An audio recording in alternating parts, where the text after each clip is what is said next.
Hello बच्चों, good morning. कैसे हैं आप सब? ठीक है, okay. So today I will start the most important topic, combination of capacitor. आज हम एक बहुत इम्पोर्टेंट टॉपिक को डिस्कस करने जा रहे हैं जिसे हम कहते हैं कॉम्बिनेशन ऑफ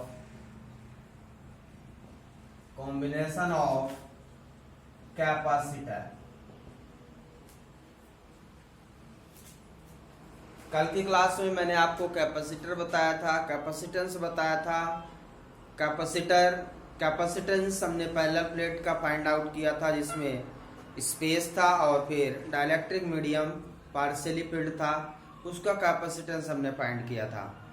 आज जो हम करने जा रहे हैं कॉम्बिनेशन समझते हैं कि हम कैपेसिटर को यदि कंबाइन करते हैं तो उसके स्टोरिंग एनर्जी पे क्या इफेक्ट पड़ेगा, क्या उसकी स्टोरिंग एनर्जी इंक्रीज हो जाएगी, इस पे हम चर्चा करेंगे। So there are two types of combination of capacitor which is a series combination, second one parallel combination. जिस तरह से आपने रेजिस्टेंस में सीरीज और पैरेलल कॉम्बिनेशन पढ़ा है, उसी तरह बिल्कुल सिमिलर कैपेसिटर में भी आप सीरीज और पैरेलल कॉम्बिनेशन पढ़ेंगे। ठीक है, तो सीरीज कॉम्बिनेशन, सबसे पहले हम सीरीज कॉम्बिनेशन को डिस्कस करते हैं। तो सीरीज कॉम्बिनेशन में करेंगे क्या, एक सर्किट बनाएंगे, सीरीज सर्किट इस तरह से।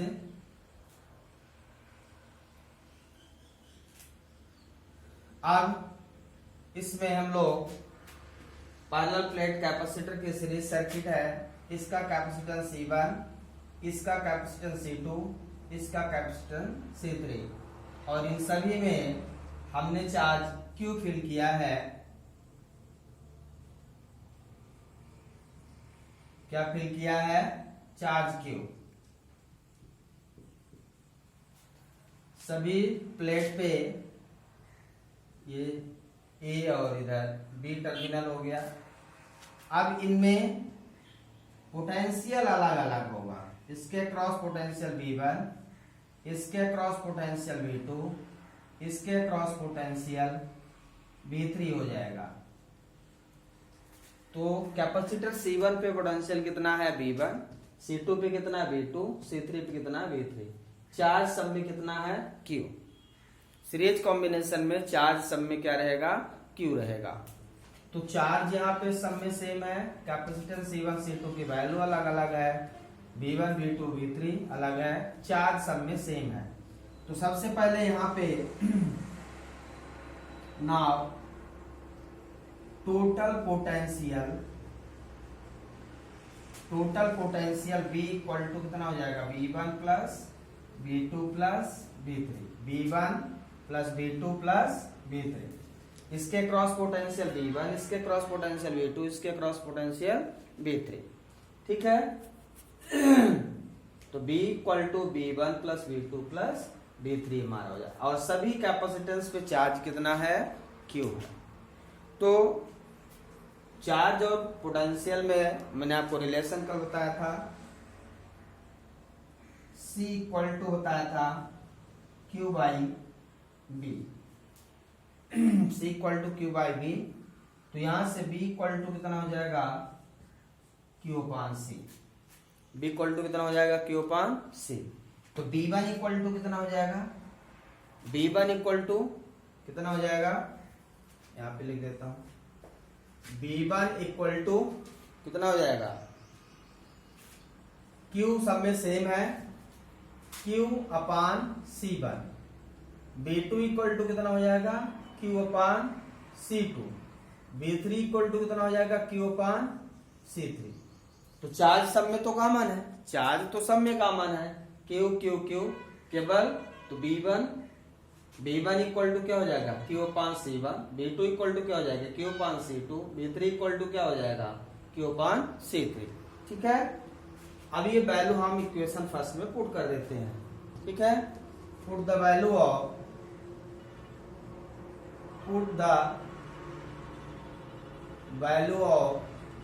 B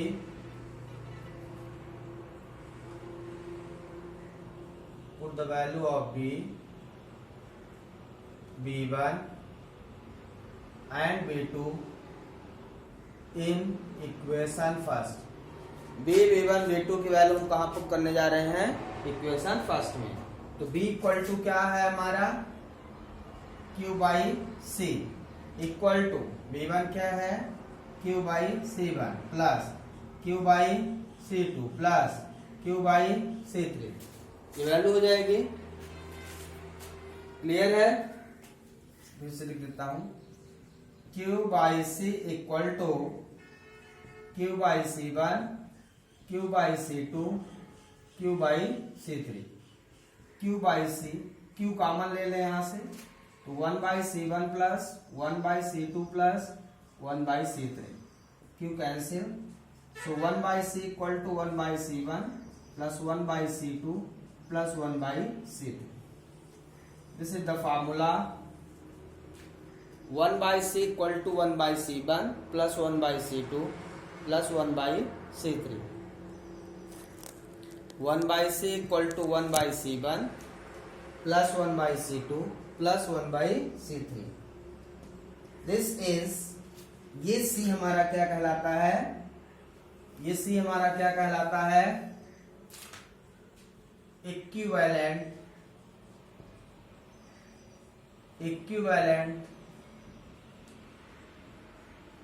capacitance. ये पूरे सीरीज का इक्विवेलेंट कैपेसिटेंस मिल जाएगा आपको, ठीक है। तो 1 बाई सी इक्वल टू, ये रेसिप्रोकल है, 1 by C equal to 1 by c1 plus 1 by c2 plus 1 by c3 and so on, जितने रहेंगे। If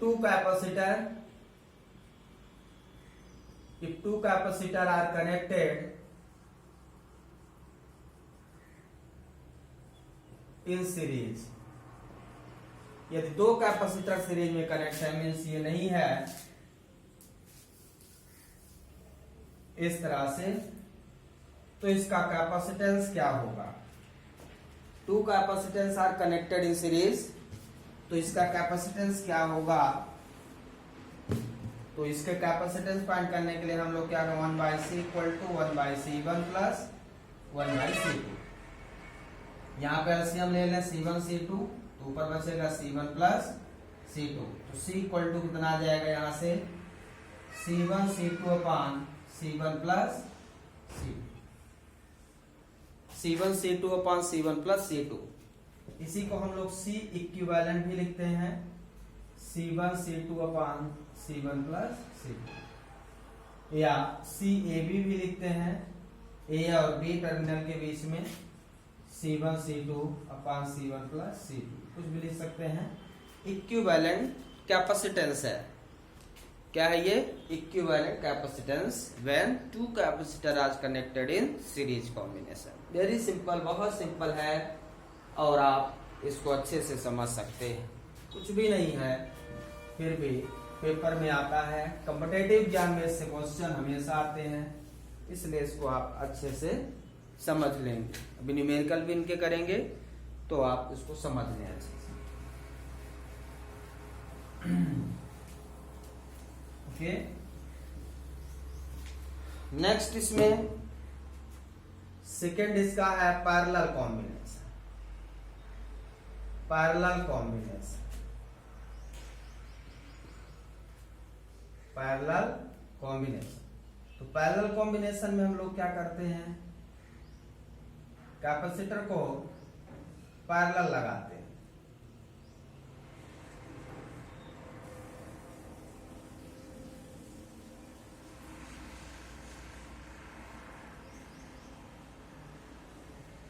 this is the parallel combination, A terminal B terminal.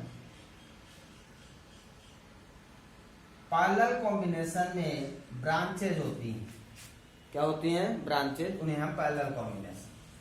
अब यहाँ पे चार्ज Q है। अब ये चार्ज 3 कैपेसिटर C1 C2 और C3 में डिवाइड हो, तो चार्ज डिवाइड होगा, देयर आर 3 ब्रांचेस, तो इस ब्रांच में चार्ज क्या हो जाएगा Q1, इस कैपेसिटर में हो जाएगा Q2, इस कैपेसिटर में हो जाएगा Q3, और जो पोटेंशियल होता है वो पैरेलल कॉम्बिनेशन में सभी कैपेसिटर पे सेम होगा। इस पे भी B पोटेंशियल होगा, इस पे भी B पोटेंशियल होगा, इस पे भी B पोटेंशियल होगा। पिछले सीरीज कॉम्बिनेशन में आपने देखा था सभी कैपेसिटर के क्रॉस पोटेंशियल अलग अलग था, सभी पे चार्ज सेम था, क्योंकि चार्ज का पार्टीशन पिछले नहीं हो रहा था। इस बार चार्ज का डिवीजन, यदि यहाँ पे प्लस Q चार्ज है तो ये चार्ज पहले इस ब्रांच में डिवाइड होगा तो Q1, इसमें होगा तो Q2, इसको इसमें होगा Q3 हो जाएगा। ठीक है, इस तरह से चार्ज हमारा डिवाइड हो जाएगा। तो इस बार पोटेंशियल सेम है, प्रीवियस केस में चार्ज सेम था। तो इस बार मैं लिखूंगा total charge Q equal to कितना हो जाएगा Q1 plus Q2 plus Q3। कितने भी कैपेसिटर आप ले सकते हैं, मैं यहाँ पे एक्सप्रेशन के लिए 3 कैपेसिटर ले रहा हूं, आप 4, 5, 6 जितने भी लेना हो n ले सकते हैं। ओके, कोई डाउट इसमें? ठीक है, इसके बाद हम लोग क्या करेंगे, अब हमने फार्मूला पढ़ा है Q इक्वल टू CB, क्या पढ़ा है नाउ, Q इक्वल टू हमने पढ़ा है CB, तो Q1 इक्वल टू हो जाएगा C1B, B सब में कॉमन है इस बार, और Q2 इक्वल टू हो जाएगा C2B, Q3 इक्वल टू हो जाएगा C3B, Q equal to CB, Q1 equal to C1B, B सब में कॉमन है इसलिए B चेंज नहीं होगा, केवल C1, C2, C3, Q2 equal to C2B और Q3 equal to C3B, B सब में कॉमन है। ठीक है, ये वैल्यू अब यहाँ पे पुट कर दें तो क्या आ जाएगा हमारा CB इक्वल टू, क्या आ जाएगा CB equal to C1B plus C2B plus C3B, CB equal to यहां से B कॉमन ले लें तो बचेगा C1 plus C2 plus C3, B से B कैंसिल, तो C इक्वल टू क्या हो जाएगा C1 plus C2 plus C3, C equal to C1 plus C2 plus C3। तो ये C, इसको हम CAB भी लिख सकते हैं, C1 plus C2 plus C3। तो ये हमारा इक्विवेलेंट कैपेसिटेंस है इन पैरेलल कॉम्बिनेशन। अब आपको ये बताना है कि सीरीज में कैपेसिटेंस बढ़ जाता है, मींस कैपेसिटेंस बढ़ना मींस स्टोरिंग एनर्जी बढ़ना। तो कौन सा कॉम्बिनेशन लगाना बेटर होगा, सीरीज कॉम्बिनेशन की पैरेलल? तो ध्यान से देखिए, यहाँ पे CAB equal to C1 plus C2 plus C3, इसका मतलब equivalent capacitance are increases in parallel combination. और उसमें आपने देखा सीरीज में रेसिप्रोकल था, मींस उसमें इक्विवेलेंट कैपेसिटेंस घट जाएगा। मान लो हम एग्जांपल के तौर पे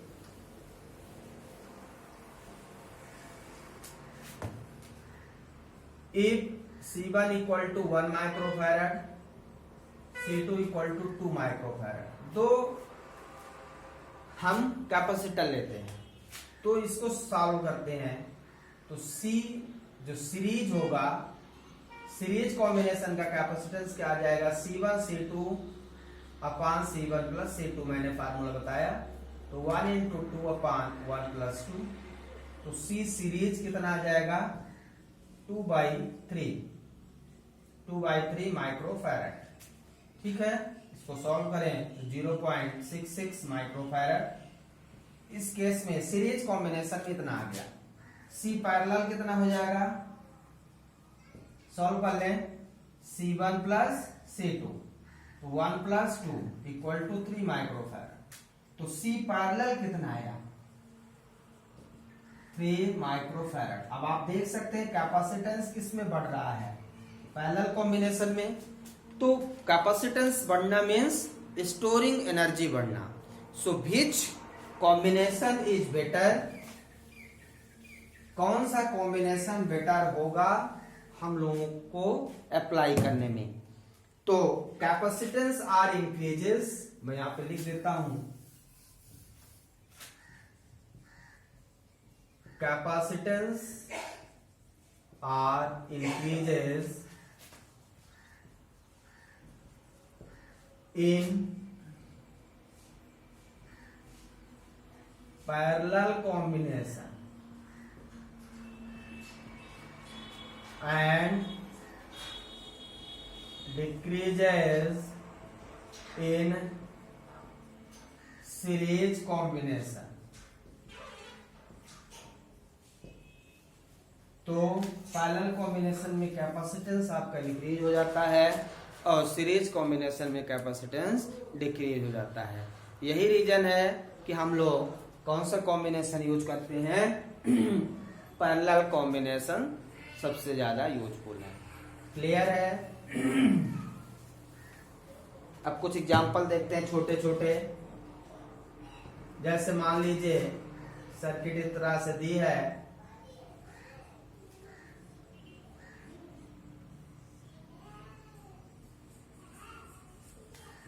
ए बी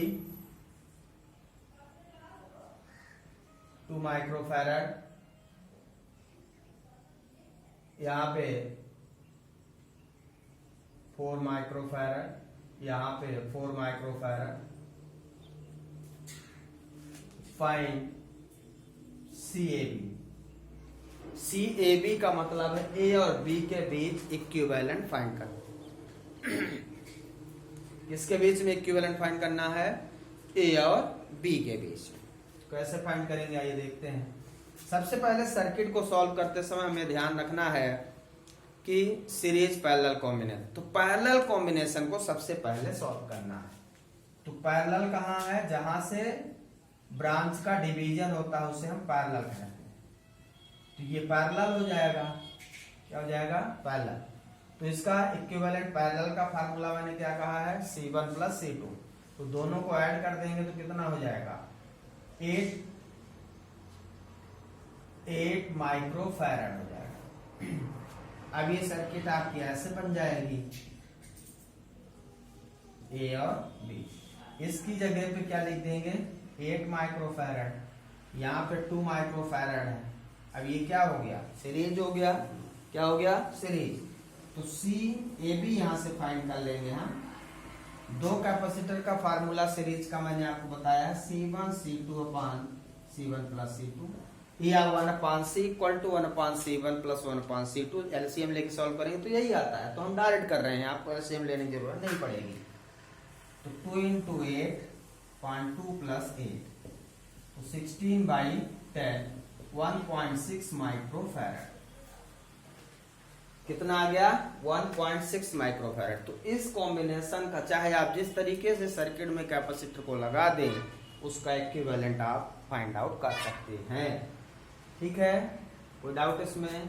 तो सबसे पहले सर्किट में आपको क्या सॉल्व करना है?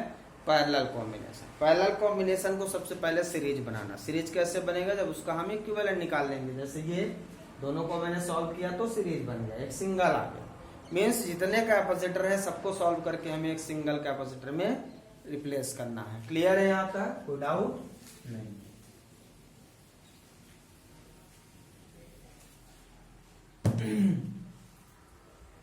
कोई और एग्जाम्पल लेते हैं। ऐसे ही कई सारे एग्जाम्पल हो सकते हैं।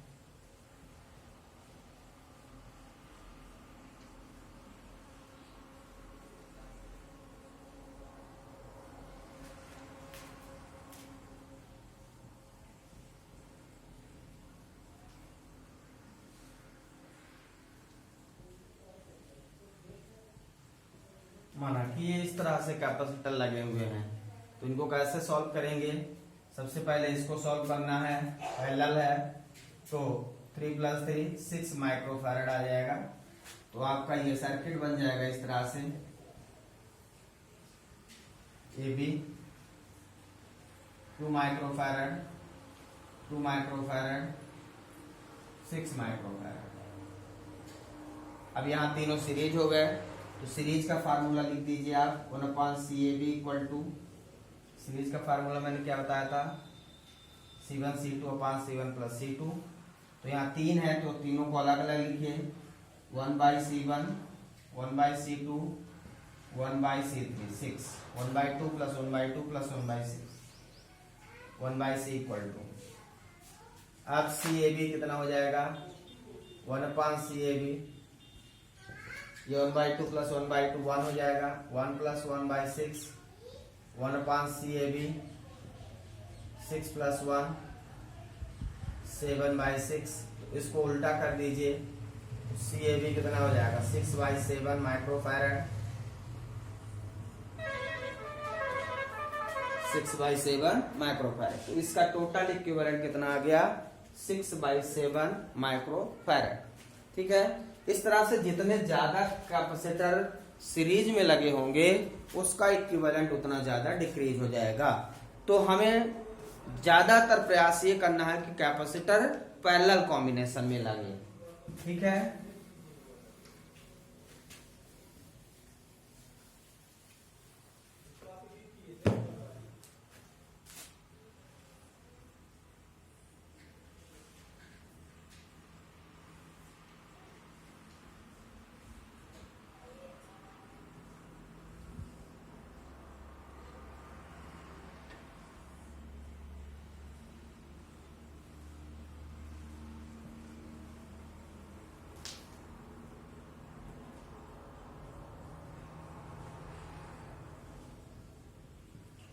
इस तरह से यदि सर्किट है तो आपको इसका इक्विवेलेंट फाइंड करना है कि what is the equivalent of capacitor.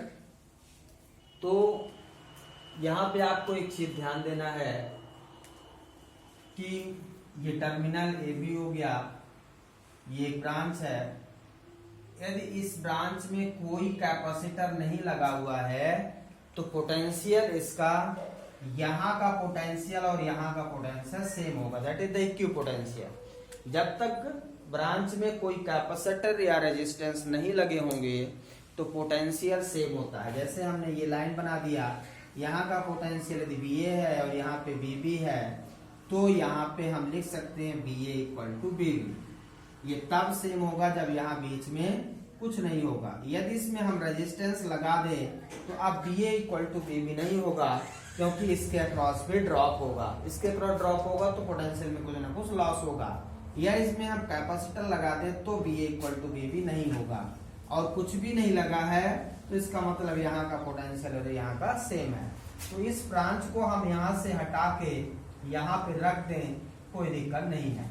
अब ये आपका क्या हो गया, यहाँ से ये वाली ब्रांच यहाँ पे कनेक्ट हो गई।